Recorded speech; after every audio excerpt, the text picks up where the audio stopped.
Het NK-afstand is dit hier volle meer als een gewoon Nederlands kampioenschap. Alles stiet in het ramp van de comeback van koning Sven Kramer.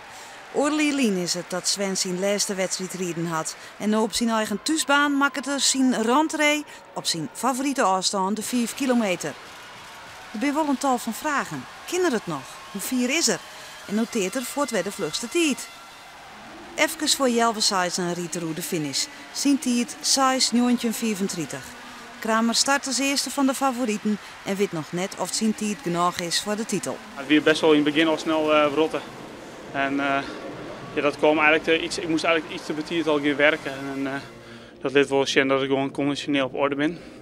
Maar dat ik de echte absolute schaatsefficiëntie nog net heb. In de rit naar Kramer komt Jorrit Bergsma van de bonentiers op.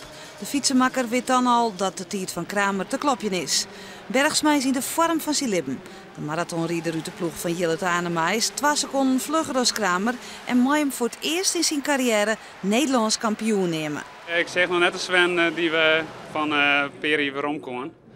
En hij riep 6:9. Ik dacht, dat moet er ook wel in zitten. En dus is er een zeldzaam verlies voor Sven Kramer. Vlinier pakte de bandploeg de macht. Nodig blikken dat dat geen incident was. Maar het zilver voor Bob de Jong en het goud voor Jorrit Bergsma had coach Jillet Anema een grutte grijns op zijn gezicht.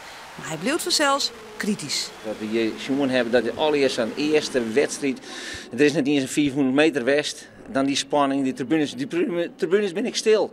Dan koest me gewoon razen hier door de hele tent heen. Er zitten een paar duizend man en doen net een word hier. Die spanning, zeg maar eens, en dat griept iedereen dan. Nou, en dit is het resultaat. Sven Kramer verliest voor het eerst in 4 jaar werden zijn wedstrijd. Maar meer ziet er echt net in. Dit is op dit moment mijn niveau. En er komen echt wel momenten dat ik de hele boel kort en klein sla dat ik treffer. Maar ja, daar zoek ik me op dit moment gewoon zelf tekort mee dan. Morgen op de 10 kilometer de tweede krachtmeting tussen Kramer en de rest. Is dat ook weer een prooi voor Bam? We maken wel kans. Dat vind ik net des Jilles. Oh, nou, dan maar net.